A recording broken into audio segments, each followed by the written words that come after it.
Ladies and gentlemen, toys and squirrels, we are back with I-70 Sports Media. This is the Andy's Angle, and I tell you what, I called it August 8th of 2025. Jordan Walker is my favorite player. That man will hit 40 home runs next year, and by golly, he started off with a nuke today, and so I am very excited for that. I just hope that his success continues. That's one of the things I want to talk about. One of the other pieces that I wanted to talk about, obviously, shout out to the Iowa State Cyclones having just an incredible year. Another one, TJ, what a stud. Takes us to another Sweet 16, and then, unfortunately, we end up going up against the Greek gods of rebounding. I don't know what to say about it. They're just bigger, and they shut Milan down, and so it was a tough game. Nothing we can really do. Water under the bridge at this point. But it's kind of, I'm that guy that ruins my whole next day. My whole next day and my weekend. And it did. That just sucked. And so that was really hard to see. But, shout out Taman Lipsy, Josh Jefferson, Milan Momcilovic. Looks like he's going to the draft. Heisey, I could keep going. But it's just great group of guys. Great season. Some big wins. Some heavy losses. Here we are. So anyways, and you'd probably be like, oh, let's talk about the Cardinals while Andy's sitting here in Blues getup. I tell you what, it's chilly outside, and I just was feeling it. I don't think we're even going to make the playoffs. I think that's pretty much locked in, but there's still a chance. And crazier things have happened, but I was just feeling it today, so deal with it. You know what I mean? So anyways, St. Louis Cardinals look fantastic. Just really, really strong, I thought, as far as offensively goes. I tell you what, the pitching, yeah, there's some things to go through on that. Dustin May gets blown up today, which sucked. I thought his stuff looked pretty solid for the most part. They were just looking for fastball, so, he had a couple innings there where he figured that out, and he started to look solid, and then I think, it just sucks he got tired in the fourth. But, it is what it is. It happens. It just sucks that it's like his debut as a Cardinal. But, he's our number 3 guy for a reason. So we'll, just have like 4 perfect games in a row and you're right back to an even playing field. So just go do that. That would be great. So, yeah, I mean, as far as today goes, just gave up too many runs. They had more runs than we did. And so we ended up losing for that reason, which does suck. It is what it is. 11-7, we fall. But, it's those late innings where you're giving up runs that have been a thing for the past several years. Those big innings where you just give up like 6 happened for several years, and it's just, it feels like a Cardinal thing, and so it's just frustrating as all hell. But I tell you what, the offense, J.J. Weatherholt at start or at top of the lineup, didn't love it at first. That's kind of Mason Wynn's spot, but it's been working. And Victor Scott looks phenomenal. He's hitting 500 through the first 3 games. That is, who expected that? Not I. But I tell you what, he's balling out. Love to see it for the kid. But, just when you're at the bottom of the order, to go into the top of the order with him on base, he's stealing second. All of a sudden, you have a runner in scoring position at the top of your lineup. That is awesome to see. And we've taken advantage of it a couple of times, so I love to see that. Jordan Walker, another guy that he's just starting to look like a pro, finally. He's always looked like one. You know what I mean? But just never played like one. He's just a huge man. He is a big guy. Aaron Judge size. And so it's like, if he could just put it together. Just put 2 and 2 together. And I called it. That he's going to do it this year. I said 40 home runs.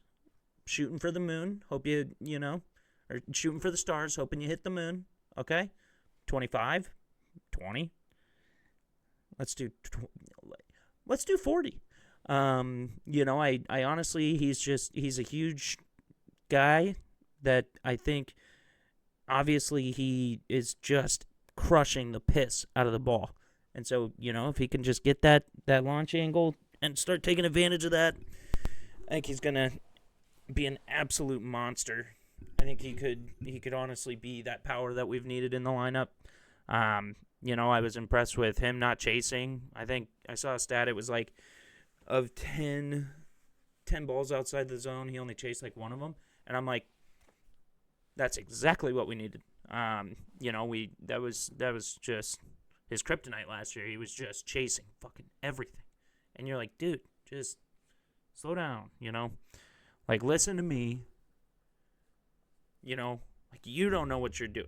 Just listen to me. Just slow down. You know what I mean? And he really took that criticism well, so I was happy, when I talked to him. So anyways, look great. Absolute piss missile today. And I love to see him going around the bases, 1 of 40 so far. But yeah, just really, really looks confident. He's also scoring runs like a son of a bitch. 6 runs already, I think, which is awesome. It means he's on base, and we need him on base. That big ground roll double, just another, him showing off his power a little bit. So I don't know. Happy to see that. Nolan Gorman, already 2 strikeouts. That's not too great to see, but another nuke today. Shout out my brother, favorite player. He called me he calls me after every Nolan Gorman home run. He's just like, you see that home run? I'm like, yeah, did you see the strikeout? So that's kind of an easy one to win. But I think he is another guy, if he can just figure it out as far as, what pitches to choose, as far as swinging and taking. Whatever they did with Walker, just go do that with Nolan Gorman, and next thing you know, another guy that could hit 40. Would love to see them kind of battle this year, you know what I mean? Who's going to hit more home runs? But we'll see how that goes. But J.J. Weatherholt, there's a aura about when he steps up to the plate that you need to watch. You know what I mean? It's like, oh, JJ's on. If I'm sitting here working, doing something, I'm looking over. I'm like, dude, what's he going to do? And it's been magical so far. He's looked great. And I love him batting at the top of the lineup. You know what I mean? Like, I love him at the top of the lineup. He's producing, had a great at-bat to take a walk, get on base. Had a hit again, so he's definitely not slumping to start off his career, so we'd love to see that. But he just, especially, after the walk-off in Game 2, it was like, okay, he's here, And to watch Walker just hauling ass around third, and you're just like, yup. And everybody's going nuts, I got a 5-year-old, almost 5-year-old, and a 3-year-old. We're down here jumping around, high-fiving. It's great, They refer to the Cubs as the Stinky Cubs. Love that. But it's just he's such a good addition to the clubhouse. He seems like a pretty good culture fit. And it was funny seeing that teacher that posted him in like 5th grade saying, hey, I'm going to be an MLB ball player. I was like, yeah, that's the kind of guy. This is fun. This is fun for him. It's not a career. It is. He's going to make a lot of money. I think that's the only reason we're probably going to end up losing him eventually. It's going to be an Albert Pujols sort of situation. But I tell you what, I hope he sticks around forever. But, we'll see. Burley, another guy, has looked amazing as well. Really looks like the first baseman of the future. I could see him being over there for a hot minute. Still think third base, that's one that we have to kind of work out. Gorman looked okay. Gorman looked like he's been doing work, so I'll give him that. But we just need that consistent guy over in the hot corner as well. But yeah, it's just, I think the biggest thing is, there's a difference between run support and completing the impossible. And for, games 1 and 3 especially, 17 hits. We gave up 17 hits. Like, Libby pitched solid. Libby pitched solid, you know. Only 2 strikeouts and gave up 7 hits, but he was pitching around it. You know what I mean? Like, he was getting the outs he needed when we needed them. Gave up a run, but then, you have Swanson come in, give 3. Broyle gives 3. Roycroft gives 3. JoJo gives up 2. Riley O'Brien gives up 1, but that's not fair. Riley O'Brien looked great. But it's just, we keep having those innings, those big innings, where you're just like, dude, we gotta do something. And obviously Dustin May, not the way he wanted to start off. Gave up 10 hits, 6 earned runs. I don't know. I don't really remember watching him too much in the past. But, he's a veteran guy. It just sucks that he, starts off his St. Louis career that way. But he also had some bright spots, 3 strikeouts, not crazy, but they just jumped on his fastball, and he just couldn't figure it out. Next thing you know, he's throwing breaking balls, and, it looked like all of a sudden he was kind of settling in before he got blown up again, So I don't know. It's like 3rd inning, looks great. 4th inning, 3 more runs. And you're just like, well, son of a bitch. And we still put up a fight. I mean, Walker hitting that 3-run bomb. All of a sudden, at that point, what? We're down 6-4? Yeah, 6-4. And then sure enough, 8th inning, we give up 3 more. And it's just like, dude, we can't keep doing this. We can't keep making these huge comebacks. So we got to figure something out as far as from the pitching side. I'm hoping, what about Liam Doyle? Could be the next guy in the rotation if we really need a saving grace, and hopefully he pitches well, starting off. But wouldn't that be cool? That was just a J.J. Weatherholt sort of situation. He just comes in, all this hype, and just balls out. And you're just like, hell yeah, I'm here for Liam Doyle. But yeah, no. So, I mean, through the first 3 games, like I said, some bright spots, some spots to work on. Offensively, really, really, really loving what I'm seeing. Playing small ball again. Like, when you're playing small ball, it just feels like the deep ball comes. Pedro Pajes jumping on the home run, on the home run board, putting a notch up there for himself. Love to see that. And it's always, kind of right after you get done playing small ball. It's right after Victor Scott gets a steal or something that all of a sudden, you just come out and Burley bomb, you know what I mean? And then the energy is in, and then shit starts happening. They're flipping the ball over first baseman, you know what I mean? And obviously that kind of happened to us the other day, so I don't want to, speak too much on that.